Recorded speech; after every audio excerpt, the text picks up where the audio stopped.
زکریا صاحب نے یہ تو نبی کا فرمان ہے، لیکن زکریا صاحب نے کچھ جھوٹی حدیثوں کے تقریباً 6 جھوٹی حدیثوں کے حوالے ذکر کیے ہیں، اور جس کا مفہوم یہ ہے کہ جو حج کرے اور میرے قبر کی زیارت نہ کرے وہ کیا ہے، وہ بہت بڑا ظالم ہے، یا جو آئے اور میرے قبر کی زیارت کرے تو اس کے اوپر میری شفاعت واجب ہو۔ میں تبلیغی جماعت سے پوچھنا چاہتا ہوں کہ میرے عزیزو، جس دل سے تم ضربیں مارتے ہو، حق ہو کرتے ہو، ذرا اس زبان کے ساتھ جس سے تم کلمہ پڑھاتے ہو، ذرا ہمیں بتلاؤ کہ ان 6 حدیثیں جو زکریا نے ذکر کی ہیں، ان 6 حدیثوں میں کوئی ایک بھی صحیح حدیث ہے؟ ہرگز نہیں۔ محدثین نے ان تمام حدیثوں کو موضوع گڑھی ہوئی روایت قرار دیا ہے، جو اس کتاب میں اس محدث نے، فخر الاماثل زبدۃ الافاضل الحاج محدث دیوبند نے، یہ دیوبند کے محدث ہیں جناب، یہ دیوبند کے محدث ہیں، اس نے اس کتاب میں لکھی ہے۔ چنانچہ علامہ ابن تیمیہ فرماتے ہیں کہ زیارت قبر نبوی کے تعلق سے جتنی بھی حدیثیں وارد ہوئی ہیں، ساری کی ساری موضوع اور ساری کی ساری باتفاق اہل علم ضعیف اور موضوع روایتیں ہیں۔ اور مولانا زکریا سے کسی نے اعتراض کیا تو مولانا زکریا کیا لکھ رہے ہیں معلوم؟ بالکل بریلویانہ جواب دے رہے ہیں۔ زکریا صاحب لکھ رہے ہیں کہ اگر اس کو تم منع کرو گے تو پھر تو جہاد، طلب علم، ہجرت اور تجارت وغیرہ کے لیے بھی سفر کرنا درست نہیں ہے۔ ان سے کوئی پوچھے، فضائل حج صفحہ نمبر 101 میں لکھتے ہیں، ان سے کوئی پوچھے کہ ان تینوں مقامات کی جو زیارت کرنے کے لیے اللہ کے نبی نے حکم دیا، لا تشد الرحال الا ثلاثۃ مساجد، اے لوگوں 3 جگہوں کے علاوہ کسی اور جگہ کی زیارت کے لیے نہ جاؤ، کجاوے نہ کسے جائیں اس نیت سے کہ وہ مقدس ہے، ایک تو خانہ کعبہ، ایک تو بیت المقدس اور ایک تو میری مسجد ہے، ان تینوں میں یہ ثواب ہے، اللہ کے نبی نے بتلایا۔ اس کے علاوہ اور کوئی جگہ ایسی نہ جاؤ مقدس سمجھ کر کے کہ چلو وہاں زیادہ ثواب ملے گا۔ تو آپ زکریا صاحب سے کوئی محدث سے پوچھے کہ کوئی سفر کرنا جو کرتا ہے تجارت کے لیے، کیا وہ مقدس سمجھ کے سفر کرتا ہے؟ وہ تجارت کے لیے تجارت کیا سمجھ کر کے کرتا ہے؟ اس سے کوئی پوچھے۔ زکریا صاحب کہہ رہے ہیں کہ کوئی ضروریات کے لیے سفر کرنا تو اللہ کے نبی نے حکم دیا ہے نا، لیکن مقدس سمجھ کر کے کسی مقام کی زیارت کے لیے جانا اللہ کے نبی نے صرف 3 جگہ کی اجازت دی ہے، بقیہ کہیں کی اجازت نہیں دی ہے۔ چنانچہ آئیے اور بھی بہت ساری اس میں باتیں ہیں، میں آپ کو بتاؤں۔ چنانچہ یہ دیکھیں، کعبے کی توہین اس سے بڑھ کر کے اور کیا ہو سکتی ہے؟ لکھتے ہیں زکریا صاحب کہ بعض بزرگوں سے نقل کیا گیا ہے کہ بہت سے لوگ خراسان میں رہنے والے، خراسان کہاں؟ وہ جمہوریہ روس وغیرہ کا، خراسان میں رہنے والے مکہ سے تعلق کے اعتبار سے بعض ان لوگوں سے زیادہ قریب ہوتے ہیں جو طواف کر رہے ہوتے ہیں، بلکہ بعض لوگ تو ایسے ہوتے ہیں کہ خود کعبہ ان کی زیارت کو جاتا ہے۔ نعوذ باللہ، نعوذ باللہ۔ اگر کعبہ ان کی زیارت کے لیے خراسان جائے، توران جائے، ہندوستان جائے، پاکستان جائے، تو پھر جو بیچارے حج کرنے آ رہے ہیں یا عمرہ کر رہے ہیں وہ کہاں طواف کریں گے؟ ان سے کوئی پوچھے، ان سے کوئی پوچھے۔ چنانچہ رابعہ بصریہ کا واقعہ بیان کیا جاتا ہے نا کہ رابعہ کی طواف کے لیے زیارت گیا ہوا تھا اسی طرح سے۔ اور میں سمجھتا ہوں کہ اتنا بڑا جھوٹ بول کر کے بھی کوئی اگر ولی اللہ ہو سکتا ہے نا، تو سچ بولنے کی اس کو ولایت کی ضرورت نہیں ہے۔ اور ان سے کوئی پوچھے کہ ان سے کوئی پوچھے کہ روضہ نبوی بھی کسی کی زیارت کے لیے جاتا ہے یا صرف خانہ کعبہ کو تم نے اتنا مسکین اور غریب سمجھا ہوا ہے کہ جہاں چاہتے ہو ہکال دیتے ہو؟ نبی کریم صلی اللہ علیہ وسلم 1400 صحابہ کرام کو لے کر کے حدیبیہ کے مقامات پر جاتے ہیں، کفار و مشرکین منع کر دیتے ہیں کہ تم اس سال عمرہ نہیں کر سکتے، حضور لوٹ آتے ہیں، کعبہ نبی کی زیارت کے لیے نہیں آتا ہے، لیکن تبلیغی جماعت والے لکھتے ہیں کہ کعبہ طواف اور زیارت کے لیے باقاعدہ بزرگوں کی خراسان اور ایران اور توران جاتا ہے۔ یہ کس کا عقیدہ ہے؟ یہ بتاؤ مسلمان کا عقیدہ ہو سکتا ہے؟ قرآن و سنت کے ماننے والوں کا تو یہ عقیدہ نہیں ہے، یہ خرافی بدعتی اور مشرکوں کا یہ عقیدہ ہو سکتا ہے۔ اور سنیں کعبہ جی ناراض کیسے ہوتے ہیں۔ حتیم میں نماز پڑھتے ہوئے حضرت نے لکھا ہے کہ حتیم میں نماز پڑھتے ہوئے ایک بزرگ نے کعبے کے پردوں کے اندر سے آواز سنی۔ سنو، یہ میرا خیال ہے تبلیغ جماعت والے بھی جا کر کے سنتے ہوں گے آج بھی۔ زکریا صاحب لکھ تو رہے ہیں، لکھ رہے ہیں پردوں کے اندر سے آواز سنی۔ کیا آواز کیا تھی؟ میں پہلے اللہ تعالیٰ سے شکایت کرتا ہوں، اس کے بعد اے جبریل تم سے شکایت کرتا ہوں لوگوں کی کہ وہ میرے ارد گرد ہنسی مذاق اور لغو باتوں میں مشغول رہتے ہیں، اگر یہ لوگ ان حرکتوں سے باز نہ آئے تو میں ایسا پھٹوں گا کہ میرا ہر پتھر جدا ہو جائے گا۔ نعوذ باللہ، نعوذ باللہ، کوئی بم بلاسٹ ہوا کعبہ پھٹ جائے گا وہ۔ فضائل حج صفحہ نمبر 83۔ ان سے کوئی پوچھے وہ بزرگ کون تھے؟ یہ کیا ہے, کیا تم مذاق کر رہے ہو یہ. اور اسی طرح کہہ رہے ہیں موسیٰ بن محمد کہتے ہیں طواف کے دوران میں ایک نیک آدمی نے ایک خوبصورت عورت کو گھورا, رکن یمانی سے ایک ہاتھ نکلا اور اس زور سے اس کے تھپڑ مارا کہ اس کی آنکھ نکل گئی, اور بیت اللہ کے اندر سے آواز آئی کیا کہ ہمارے گھر کا طواف کرتا ہے اور ہمارے غیر کو دیکھتا ہے. اور یہ تبلیغی جماعت والے جب کترے, چور, ڈاکو, ایمان کو لوٹنے والے جو حرم میں جا کر کے بھی ڈاکے ڈالتے ہیں, وہاں کسی کا پرس جاتا ہے, کسی کا اقامہ غائب ہوتا ہے, کسی کے روپے پیسے جاتے ہیں طواف کرتے کرتے, یہ بتاؤ اب یہ واقعات کیوں نہیں رونما ہو رہے ہیں؟ کعبہ سو رہا ہے, تم کعبے کی کتنی بڑی توہین کر رہے ہو ظالموں. کعبہ ناراض ہو گیا ہے آج کے لوگوں سے, تم سے ناراض ہو گیا, کس سے ناراض ہو گیا؟ تم جو وہاں جا کر کے اپنے بزرگوں کا گنگوہ کا رستہ ڈھونڈتے ہو, اپنے بزرگوں کے نام سے شرک کرتے ہو, وہاں سے کیوں نہیں کعبے سے گولی نکلتی ہے اور تمہاری کھوپڑی اڑتی ہے؟ پوچھو ذرا کہ کعبہ ناراض ہے, اب یہ واقعات اب کیوں نہیں ہو رہے ہیں؟ میں اس پہ کوئی تبصرہ نہیں کروں گا, ایسی گپ انہی لوگوں سے پوچھ لیجئے آپ. چنانچہ اور دیکھیے جناب علی, اعوذ باللہ, خدا کے شاگرد بھی کچھ لوگ ہوتے ہیں. یہ دیکھیے کہتے ہیں کہ حاتم بن عاصم بن بلخی مشہور صوفیہ میں تھے, 30 برس تک ایک قبے میں, قبہ ایک کٹیے میں, قبہ یعنی کٹیا وٹیا بنا کے اس میں چلہ کیا تھا. کتنے برس تک چلہ؟ آپ نے سنا ہوگا چلہ 40 دن کا بھی ہوتا ہے, 3 مہینے 10 دن کا بھی چلہ ہوتا ہے, 3 دن کا بھی چلہ ہوتا ہے. یہ سب چلے کہاں سے لیے گئے معلوم ہے؟ یہ عورتوں کے حیض, نفاس اور یہ کیا کہتے ہیں منتھلی بلیڈ وغیرہ جو انہی سے چلے. کہتے ہیں کہ کم سے کم 4 دن کا چلہ دے دو. مطلب کیا ہے؟ عورتیں 4 دن میں پاک ہو جاتی ہیں, بعض عورتیں 4 دن میں حیض سے پاک ہو جاتی. یہ اور نفاس کا جو چلہ ہے 40 دن کم سے کم ہے, نہیں زیادہ سے زیادہ 40 دن ہے. یہ 40 دن کا چلہ ہے. 3 مہینے 3 مہینے بھی لگاتے ہیں. یدی 3 مہینے کا چلہ لگا دو تو ان کے چلوں کی تعداد انہیں حیض و نفاس پہ مبنی ہے. اور بھی لطیفے میں نہیں بتا سکتا کیونکہ میں کیا بتاؤں. چلیں, کہتے ہیں کہ 40 دن 30 برس تک چلہ کاٹ رہے تھے. یہ بے ضرورت کسی سے بات نہیں کی, حضور کی قبر پر حاضر ہوئے اور کہا اے اللہ ہم لوگ تیرے نبی کی قبر کی زیارت کے لیے حاضر ہوئے, ہمیں نامراد نہ کرنا. وہ غیب سے آواز آئی ہم نے تمہیں اپنے محبوب کی قبر کی زیارت نصیب ہی اسی لیے کی ہے کہ اس کو قبول کرنے. جاؤ ہم نے تمہارے اور تمہارے ساتھ جتنے حاضرین ہیں سب کو معاف کر دیا. معلوم کیا ہوا؟ معلوم ہوا قبوں میں چلہ کاٹنا یہ عظیم عبادت ہے کہ نہیں؟ قبے بنا کر کے چلے کاٹنا. چنانچہ آج دیکھیں ان کے یہاں خانقاہ بنے ہوئے ہیں اور ان میں حق ہو حق ہو حق ہو حق ہو حق ہو کی آوازیں آتی ہیں اور باقاعدہ تسبیحیں ان ضربے مارتے ہیں ایسے. یہ سب میں بتا چکا ہوں آپ لوگوں کو, ایسی خرافات حرکتیں یہ کرتے ہیں. اب لیکن تبلیغی جماعت والوں سے ذرا پوچھئے کہ حضرت ان بزرگوں نے 30 برس چلہ کاٹا تھا, حضور علیہ السلام نے کتنے برس چلہ کاٹا؟ ذرا بتاؤ. حضور علیہ السلام نے کتنے برس چلہ کاٹا اور کون سے قبے میں نبی صلی اللہ علیہ وسلم بیٹھ کر کے چلہ کاٹتے رہے؟ ہمیں وہ بھی بتاؤ بھائی, کون سا قبہ تھا حضور صلی اللہ علیہ وسلم کا, اور حضور صلی اللہ علیہ وسلم نے کیا ہدایت جاری کی؟ کیا یہی سنت ہے جو تم اپنی کتابوں میں قبے لکھتے ہو؟ چنانچہ اور سنیں, ایک بزرگ لکھتے ہیں, یہ اللہ کے شاگرد ہیں, یہ سب اللہ کے شاگرد ہیں بزرگ لوگ. چنانچہ کہتے ہیں کہ عبد الرحمن خفیف حج کے لیے جنگل سے گزرے, 40 روز سے کچھ نہ کھایا نہ پیا. 40 روز سے دیکھیں 40 30 یہ زیادہ آئیں گے چلے, کچھ نہ کھایا نہ پیا. ایک کنویں پر ہرنی پانی پی رہی تھی, یہ پینے لگی, ہرنی پانی پی رہی تھی کنویں پر, ہے نا, چلی گئی. جب یہ پینے لگے تو پانی نیچے اتر گیا. اللہ سے کہا میری قدر ہرنی کے برابر بھی نہیں ہے. آواز آئی, امتحان مقصود تھا, تو نے صبر سے کام نہ لیا. ہرنی کے پاس پیالہ نہ تھا, تیرے پاس تھا, تب کنواں لبریز ہو گیا. ایک پیالہ پانی کا لیا جسے تیرے پاس پیالہ, اس کے پاس پیالہ نہیں تھا اس لیے اس کو ہم نے پلا دیا. اب تیرے پاس پیالہ تھا تو صبر کرتا. چنانچہ پانی لبریز ہو گیا, ایک پیالہ پانی لیا جسے پورے سفر میں پیتے رہے. حج کے بعد میں جب بغداد پہنچے تو جنید سے ملاقات ہوئی, جنید بغدادی سے. تو جنید بغدادی فرمانے لگے اگر تو صبر کرتا تو پانی تیرے قدموں کے نیچے سے ابلنے لگتا. فضائل حج صفحہ 191. ہاں, ان کے تار کہاں سے کہاں ملے ہوئے دیکھ رہے ہیں آپ.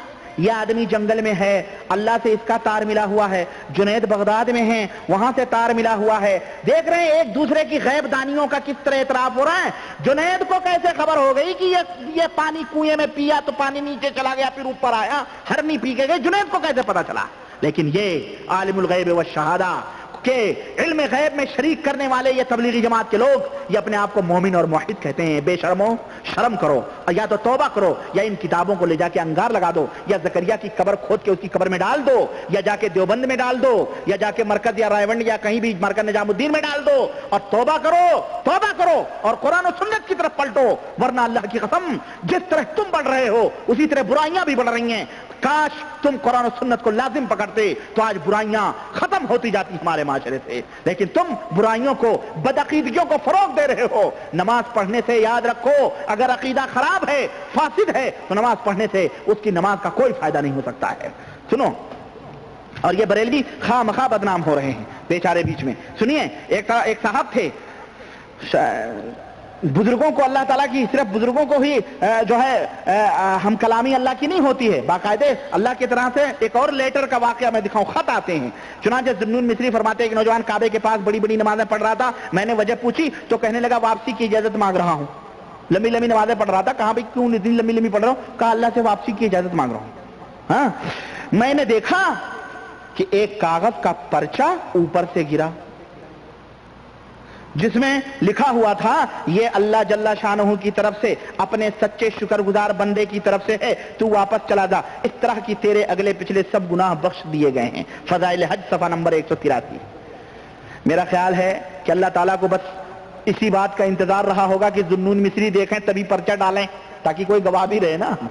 پرچہ چپکے سے آتا تو آخر ذوالنون مصری نے پوچھا جب ہی پرچہ کیوں آیا. اس کا دیکھیں, جھوٹ جو بولتے نا, بات کو مشہور کرنا مقصد تھا, اس لیے ایک آدمی کو گواہ بھی بنایا گیا. ہاں, ایسا نہ ہو کہ جنگل میں مور ناچا کس نے دیکھا, تو یہی مسئلہ ہو سکتی ہے, جنگل میں مور ناچا کس نے دیکھا, اس لیے ذوالنون مصری کو بنایا. اور سنیں, اچھا, اور اگر گستاخی معاف ہو تبلیغی جماعت کے بھائیوں تو میں ایک بات پوچھنا چاہتا ہوں کہ آسمانی ڈاک کا یہ سلسلہ آج بھی چل رہا ہے یا ہڑتال چالو ہے؟ 1400 برس ہو گئے بھائی, تو تقریباً 10 برس ہو رہے ہیں. یہ سلسلے آج بند ہو گئے کہ آج بھی چالو ہیں؟ اور آرڈر کب ہوئے یہ بھی تو بھائی آرڈر ہو رہے ہیں کہ نہیں ہو رہے ہیں؟ یہ وہ لوگ ہیں جنہیں براہ راست اللہ سے شاگردی کا شرف حاصل ہے, اور باقاعدہ اللہ تبارک تعالیٰ خط نازل فرما رہا ہے. ان کے باقاعدہ خطوں کے ذریعے سے ان کو رہنمائی ہو رہی ہے. اب بتائیں, جن کے پاس خط آئیں, اس طرح کے کلام آئیں, ان کی نبوت میں کوئی شک ہو سکتا ہے؟ سنیے, اسی طرح سے, اور میں تو سمجھتا ہوں کہ اللہ تعالیٰ نے 30 پارے نازل فرمائے ہیں. حضرت زکریا صاحب کو یہ خطوط جمع کرنے چاہیے تھے, اور جمع کر کے ایک 31واں پارا نام دینا چاہیے تھا, اور اس کا نام دینا چاہیے تھا اس سورہ کا سورہ خطوط. 31واں پارا سورہ خطوط, تبلیغی جماعت. سنیے, معاذ اللہ, اللہ تعالیٰ ہدایت عطا فرمائے. اسی طرح سے سنیے, لکھتے ہیں غیب, اللہ غیب کا ثبوت اپنے بزرگوں میں کس طرح یہ دے رہے ہیں. لکھتے ہیں کہ ابراہیم خواص, سفر حج میں ابراہیم خواص کو پریشانیوں کا سامنا کرنا پڑا جنہیں انہوں نے برداشت کیا. دل میں عجب پیدا ہوا, تکبر پیدا ہوا. طواف کرتے ہوئے پیچھے سے ایک بڑھیا بولی, ابراہیم اسی جنگل میں یہ بندی بھی آپ کے ساتھ تھی, تجھ سے بات نہیں کی تاکہ تیرا دھیان اللہ سے نہ ہٹے. یہ وسوسہ جو تجھے اس وقت آ گیا ہے اس کو دل سے نکال دے. نعوذ باللہ. فضائل حج صفحہ نمبر 200.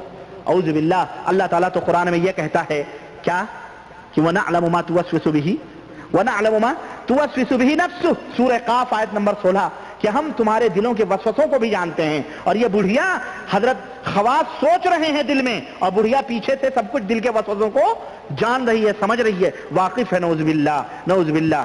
اسی طرح سے, اور میں سمجھتا ہوں کہ بریلوی تو یہ کہتا ہے انبیاء علیہ السلام عالم الغیب تھے, اور بھی لوگوں کو مانتے ہیں, لیکن آج کل میرا خیال ہے یہ پوری دنیا میں یہ سب عالم الغیب مانتے ہیں. تبلیغی جماعت والے, بریلوی, سب یہ تمام سب جو ہے مان رہے ہیں. اور اس زمانے کے اولیاء اللہ تھے جو دلوں کے بھیدوں کو جانتے تھے. آج نہیں اولیاء اللہ جو غیبوں کو جانتے ہیں. کہاں گئے بھائی؟ ختم ہو گئے, سلسلہ ختم ہو گیا. ارے بھائی, بہت سارے چور ڈکیت پڑے ہوئے ہیں ہندوستان پاکستان کو, ایسے ولیوں کو پکڑ کر کے مدد لینی چاہیے. یا یہ سب جعلی لوگ ہیں جو بیٹھے ہیں سجادوں پیروں فقیروں کی شکل میں, یہ سب لگتا ہے جعلی لوگ ہیں, یہ ہے نا, خانقاہوں میں تبلیغ, یہ سب جعلی لوگ ہیں. سنیے, ایک صاحب جن کا نام قاسم جیلی تھا, 2700 میل, 2700, کتنا, 2700 میل سے مکہ میں صبح کی نماز پڑھنے پہنچ گئے. مکہ میں صبح کی نماز پڑھنے پہنچ گئے. خود ہفتے سے کچھ نہ کھایا تھا, والدہ کو کھلا کر آئے تھے, ابھی ہاتھ سے گوشت کی خوشبو آ رہی تھی. ہاتھ سے گوشت کی خوشبو آ رہی تھی. اور بعض بزرگوں نے کہا ہے کہ انہوں نے کعبہ شریف کے گرد فرشتوں، نبیوں اور ولیوں کو دیکھا ہے طواف کرتے ہوئے. اعوذ باللہ، انبیاء علیہ السلام کعبے کا طواف کر رہے ہیں. حضور نے معراج میں دیکھا تھا، اور حضور صلی اللہ علیہ وسلم کا معراج اور ان کی معراج دیکھیں جناب علی. حضور نے نبیوں سے ملاقات کی ہے، تبلیغی جماعت کے اولیاء اللہ ہیں، ان کے معراج میں حضور کے معراج میں کیا فرق رہا؟ نعوذ باللہ. فضائل حج صفحہ نمبر 183. اور میں سمجھتا ہوں کہ یہ رفتار تو تخت سلیمانی کی بھی نہیں رہی ہوگی. کھانا وانا کھلا کے جناب علی پہنچ رہے ہیں، ہاتھ کی خوشبو نہیں جا رہی ہے. 2700 میل تھے. نعوذ باللہ. اور باقاعدہ بزرگوں کو اور انبیاء کو دیکھا انہوں نے. زکریا صاحب کو نام بھی لکھ دینا چاہیے، کون کون نبی تھے بھائی جن تو طواف کر رہے تھے، بتانا چاہیے نا. لیکن کہتے ہیں نا جھوٹ میں تو ریکارڈ توڑ دیا زکریا نے، اللہ کی قسم. اور اس نام کی لاج بھی اس شخص نے نہیں رکھی. چنانچہ کہتے ہیں ایک بزرگ رات کے تھوڑے حصے میں شیخ ابو جعفر دامغانی کے ساتھ مدینہ سے مکہ پیدل پہنچ گئے. فضائل حج صفحہ نمبر 194. یعنی نبی کریم صلی اللہ علیہ وسلم کا جو اسراء کا معجزہ تھا نا، کیا مکے سے سبحان الذی اسری بعبدہ لیلا من المسجد الحرام الى المسجد الاقصی، مسجد حرام سے مسجد اقصی رات میں حضور پہنچ گئے. یہ جو معجزہ تھا نبی کریم صلی اللہ علیہ وسلم کا، یہ تو تبلیغی جماعت کے بزرگ بڑی آسانی سے طے کر لیتے ہیں جناب. راتوں رات جناب علی مکہ پہنچ جاتے ہیں مدینے سے. یہ کوئی معجزہ تھوڑی تھا نبی صلی اللہ علیہ وسلم کا، نعوذ باللہ. اور میری تو رائے یہ ہے کہ اس طرح جو فاصلے تبلیغی جماعت والے طے کر رہے ہیں ان بزرگ کو، اور دنیا گاڑی موٹر کار اور یہ سب کے ڈاک تار کے لیے سب استعمال کرتی ہے، ان کو یوز کرنا چاہیے. سروس، فرسٹ کلاس سروس، جہاز وہاز فیلڈ انہی کے کندھوں پہ لاد لاد کر کے باقاعدے پہنچانا چاہیے. سکنڈوں میں فیض کی طرح پہنچتے ہیں جناب. تو تبلیغی جماعت والوں کو دنیا کو نسخہ بتا دینا چاہیے ان کی، تاکہ پریشانی نہ ہو. بھائی گاڑیاں موٹر چلتے ہیں، حادثے ہوتے ہیں. اس تبلیغی جماعت کے بزرگوں کو پکڑنا چاہیے تاکہ حادثے نہ ہو، ٹکراؤ نہ ہو. سنیے اور آگے چلتے ہیں. ایک میں بلا تبصرہ اور گرم گرم باقلہ اور خضر علیہ السلام کا ٹائم ٹیبل، یہ آپ دیکھیں جناب علی، اللہ آپ کا بھلا کرے. یہ دیکھیں ایک بزرگ کہتے ہیں جنگل میں روٹی اور گرم گرم باقلہ کھانے کو دل چاہا، حضرت خضر ایک بدو کے روپ میں آئے، اسے کھلا گئے. فضائل حج صفحہ نمبر 193. آپ لوگوں کو مزہ اس لیے نہیں آ رہا ہوگا کیونکہ تبلیغی بھائیوں کے نام کی یہ کیسٹ موجود ہے، اس میں یہ تمام سب واقعات ذکر ہیں، لیکن پھر بھی ضروری ہے یہ تمام سب چیزیں. میں سو کہتا ہوں یہ تبلیغی جماعت والے جو جنگل پھر رہے ہیں، یہ کبھی آئس کریم بھی کھانے کا ارادہ کریں کہ خواجہ خضر ان کو گرم بھائی ٹھنڈی آئس کریم کھلائیں، بیچاروں پسینے ٹپکتے ہیں، ہے نا. اسی طرح خضر علیہ السلام کا ٹائم ٹیبل دیکھیں. کہتے ہیں ایک بزرگ کو خضر نے بتلایا، میں صبح کی نماز مکے میں پڑھتا ہوں، طلوع آفتاب تک رکن شامی کے قریب بیٹھتا ہوں، پھر ظہر کی نماز مدینے میں پڑھتا ہوں، عصر کی نماز بیت المقدس میں پڑھتا ہوں، مغرب کی نماز طور سینا میں، اور عشاء کی نماز سدت سکندری پر. فضائل حج صفحہ 218. اللہ کی قسم میں بتا رہا ہوں، خواجہ خضر کا یہ ٹائم ٹیبل گپ نہیں ہے تو اور کیا ہے. تبلیغی جماعت کے بھائیوں، ایسا عقیدہ رکھنے والا مسلمان ہرگز نہیں ہو سکتا ہے. میں سمجھتا ہوں کہ وہ مسلمان ہوگا. سنیے کہتے ہیں کہ اور گپ سیکھیں. حضرت آدم علیہ السلام نے ہندوستان سے پیدل چل کر 1000 حج کیا تھا. نعوذ باللہ. ہاں زکریا صاحب کو تو یہ بھی بیان کر، میرا خیال ہے دیوبند اور سہارنپور کے راستے سے گئے ہوں گے، نہیں؟ ہاں بھائی دیوبند سہارنپوری کے راستے سے شارٹ کٹ مارتے، کیونکہ حسین احمد حاجی امداد اللہ مہاجر مکی تھے یا حسین احمد مدنی تھے. باقاعدہ خلیج عرب میں کشتی ڈوب رہی تھی، ان کے مرید نے تصور کیا تو حضرت باقاعدہ سمندر میں جا کے کمر لگا کے کشتی پار کر کے اور سہارنپور پہنچ گئے. تو یہ براہ سہارنپور گئے ہوں گے دیوبند کے. اور ان سے اگر آپ پوچھے کہ خانہ کعبہ کا بانی اول کون تھا، تبلیغ ان کو کیا معلوم بیچارے جاہلوں کو، جب ان کے شیخ الحدیث کو نہیں معلوم ہے کہ خانہ کعبہ کو کس نے تعمیر کیا. ذرا ان سے کوئی پوچھے بانی اول حضرت ابراہیم علیہ السلام سے تھے کہ نہیں تھے؟ انہوں نے بنایا نا خانہ کعبہ کو. تو حضرت آدم کہاں طواف کرنے پہنچ گئے خانہ کعبہ کا؟ اور 1000 مرتبہ. اعوذ باللہ. اور سنیں، اور بہت سارے، کسی نے 60,000 حج کیے، کسی نے ہزاروں حج کیے. سعید بن مسیب نے 50 برس عشاء کے وضو سے صبح کی نماز پڑھی، اور امام ابو حنیفہ نے 40 برس عشاء کے وضو سے صبح کی نماز پڑھی. بہرحال کہتے ہیں ابن حجر مکی کہتے ہیں مدینہ طیبہ کے تقریباً 1000 نام ہیں. فضائل حج صفحہ نمبر 144. مجھے تم 50 بتا دو، 1000 نہیں. تبلیغ جماعت کے لوگوں تم مدینہ کا 50 نام مجھے بتا دو، جو کہو وہ ہار جاؤں گا. گپ چھوڑتے ہیں اس طرح سے. اور دیکھیں جناب، اور میں آخری باتیں میں ختم کر رہا ہوں اپنی بات کو. باتیں تو بہت ہیں، کیا کروں. اوہو اللہم صلی علی محمد.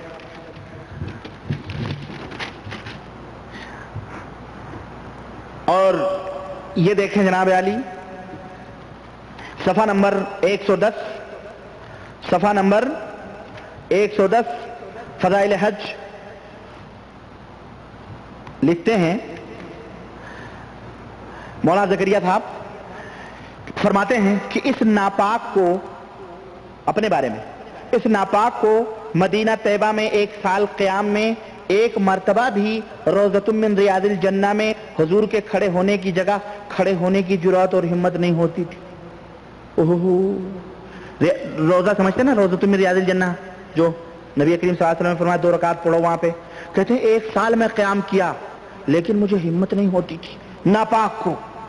ہاں چنانچہ یہ احترام تھا، یہ احترام نبی کریم صلی اللہ علیہ وسلم کا ان کے دل میں، اور غالباً اسی احترام اور عظمت کے پیش نظر ان کے بیچ میں اتباع سنت بھی نہیں ہوتی۔ میرا خیال ہے کہ اسی احترام اور کی وجہ سے یہ نبی کی سنتوں کو بھی نہیں مانتے ہیں، تقلید کرتے ہیں، مقلد اپنے امام کی باتوں پہ پیچھے پیچھے چلتے ہیں۔ کیوں؟ ارے کون کرے؟ دیکھیں کتنا خوبصورت بہانہ بنایا ہے سنتوں کے اوپر عمل کرنے کا، نہ عمل کرنے کا کتنا خوبصورت بہانہ گڑھا گیا ہے کہ اس میں ادب ہے، احترام۔ ابے نبی کی سنتوں کو، ایک مولوی تھا نا تقریر کر رہا تھا، ہمارے حضور چٹنی روٹی کھاتے تھے، سوکھی روٹی کھاتے تھے۔ تقریر ختم ہوئی، لوگوں نے چٹنی روٹی لا کے رکھ دی سامنے تو رونے لگا، وہ مولوی رونے لگا، کہنے لگے حضور رو کیوں رہے ہیں؟ کہا حضور کی، کہا تم یہ کیا لائے ہو؟ بولے یہ ہم چٹنی روٹی لائے ہیں، حضور کی سنت ہے تو سنت پہ آپ بھی عمل کریں۔ کہا ظالمو اسی لیے تو رو رہا ہوں، تم نے مجھے حضور کے برابر سمجھ لیا؟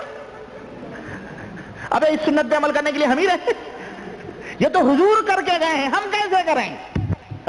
حضور یہ سب کر کے گئے، ہم کیسے کریں؟ یہ ہے بہانہ زکریا صاحب کا۔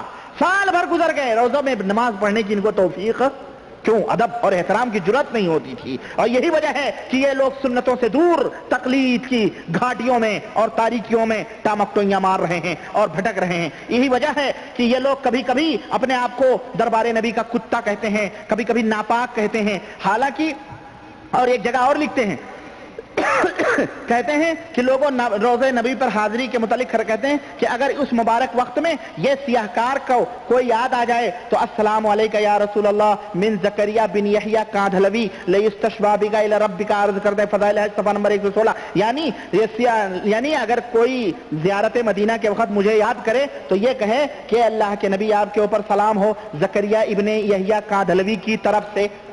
ہاں میں سمجھتا ہوں ان کو محلے کا اور ضلع کا اور جناب پوسٹ باکس نمبر، ٹیلی فون نمبر اور اسی طرح سے ولدیت اور شہریت سب کچھ بتا دینی چاہیے۔ اتنا ہی لمبا کیوں؟ حضور سلام کہاں گیا؟ نبی کریم صلی اللہ علیہ وسلم تو یہ فرماتے ہیں تم کہیں سے بھی سلام اور درود بھیجو فرشتے ہم تک پہنچاتے ہیں۔ کیا ان کا یہ عقیدہ نہیں ہے کہ وہاں جا کر کے یہ تمام سب کیا جائے خرافات؟ یہی وجہ ہے کہ آپ دیکھیں روضہ نبی صلی اللہ علیہ وسلم پر لوگوں نے جمگھٹے بنائے ہوئے، عید بنائے ہوئے ہیں، اور اگر پولیس ڈنڈے نہ مارے تو یہ ظالم تو پتہ نہیں کیا کیا کریں، اللہ کی قسم۔ یہ حضور کے گنبد کو اٹھا کر کے لے جا کے اپنے ملکوں میں بنا لے، اور بنایا ہے لوگوں نے۔ اور کہتے ہیں ناپاک، میں سمجھتا ہوں ناپاک نہ مومن ناپاک نہیں ہوتا۔ صحیح بخاری کی روایت، اللہ کے رسول صلی اللہ علیہ وسلم نے ابو ہریرہ سے کہا مومن ناپاک نہیں ہوتا ہے، بلکہ ناپاک کون ہوتا ہے؟ قرآن سنو۔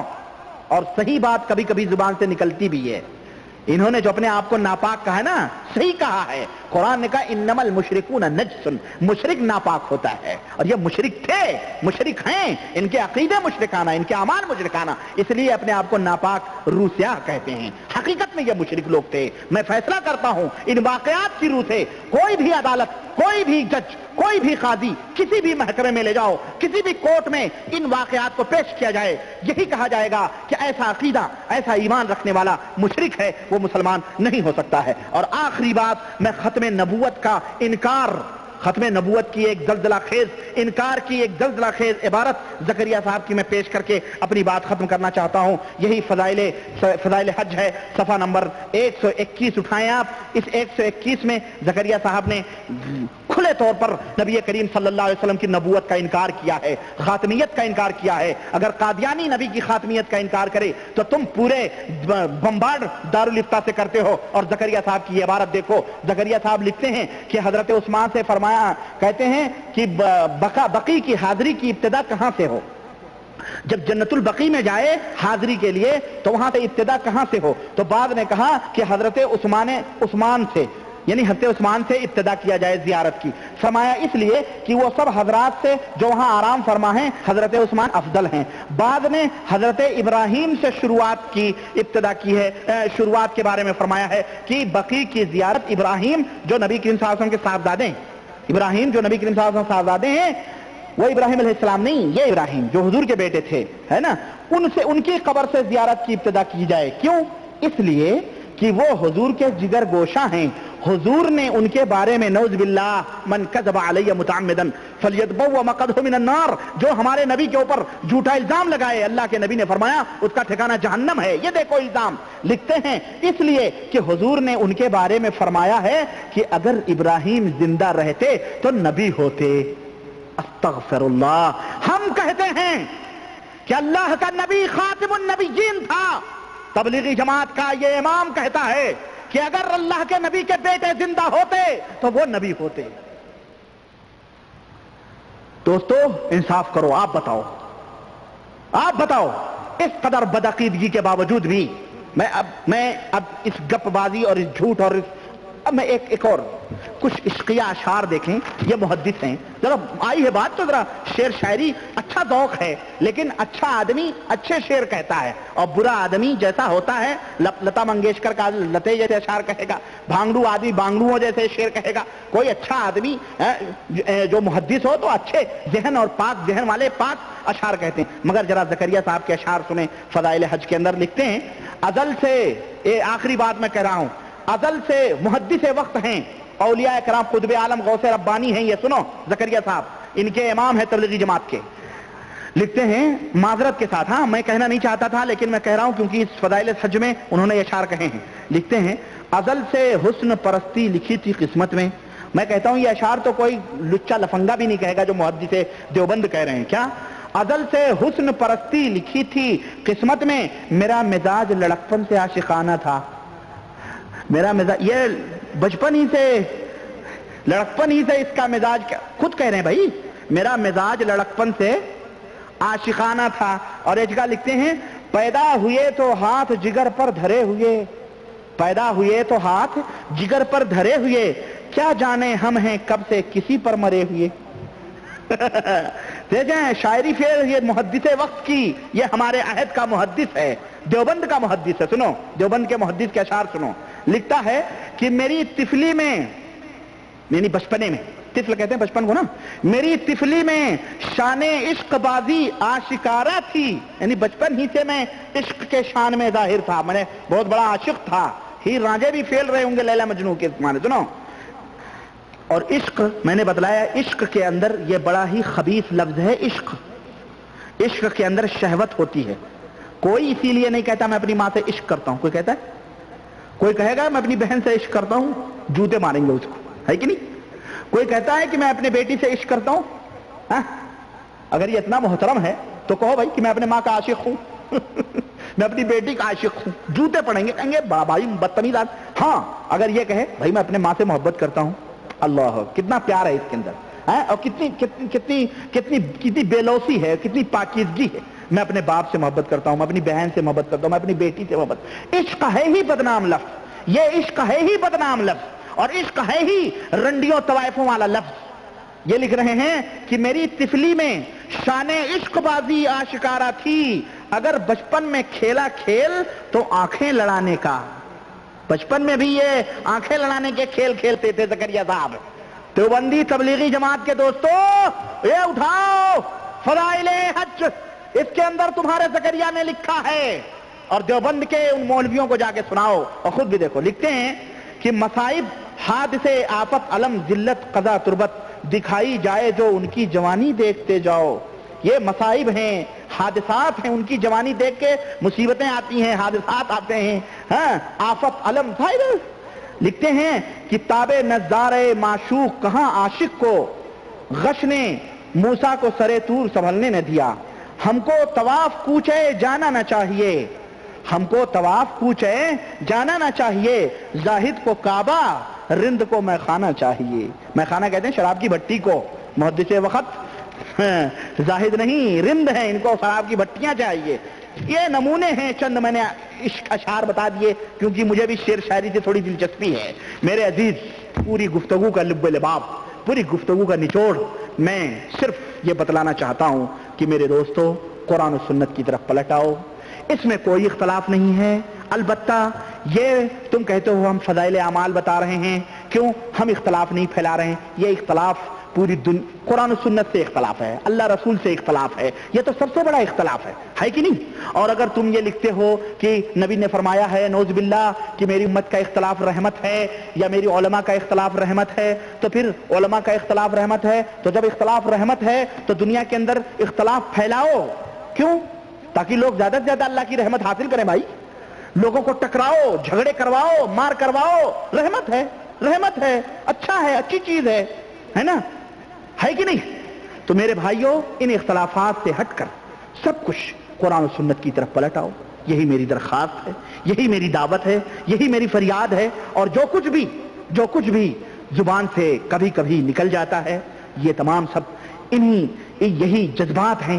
ہم نہیں چاہتے کہ تم جہنم کی بھٹیوں میں جاؤ، ہم چاہتے ہیں کہ تم جہنم کی طرف سے تمہیں پکڑ کر کے میں جنت کی راہوں پہ لاؤں، اور وہ جنت کی راہ قرآن و سنت ہے، وہ قرآن و حدیث ہے، جس کو لازم پکڑو گے تو تم کبھی نہیں گمراہ ہو سکتے۔ اللہ کے نبی نے فرمایا تھا کہ میں تمہارے درمیان دو چیزیں چھوڑ کے جا رہا ہوں، لن تضلوا، کبھی بھی گمراہ نہیں ہو سکتے، وہ دونوں چیزیں قرآن ہیں اور سنت ہے۔ اس لیے نہایت ہی پیار سے، محبت سے میں یہ عرض کروں گا کہ میرے عزیزو، تعصب کی چادریں پھینک کر اللہ رسول کے راستے پہ آؤ۔ یہ اللہ رسول کا راستہ نہیں، یہ خرافات اور یہ شرک اور خرافات کا راستہ ہے۔ یہ ہم نے حجت قائم کر دی ہے، قیامت کے دن اللہ تعالیٰ کے ہاں ہم پوچھیں گے، اللہ ہم سے بھی پوچھے گا، ہم کہہ دیں گے پروردگار میں نے حجت قائم کر دی تھی۔ اللہ تعالیٰ سے دعا ہے کہ اللہ تعالیٰ ہم سب کو صراط مستقیم پہ چلائے اور ہم سب کو قرآن و سنت پہ چلنے کی توفیق عطا فرمائے، آمین یا رب العالمین۔ وصلی اللہ علی نبینا محمد وعلی آلہ وصحبہ اجمعین۔ السلام علیکم ورحمۃ اللہ وبرکاتہ۔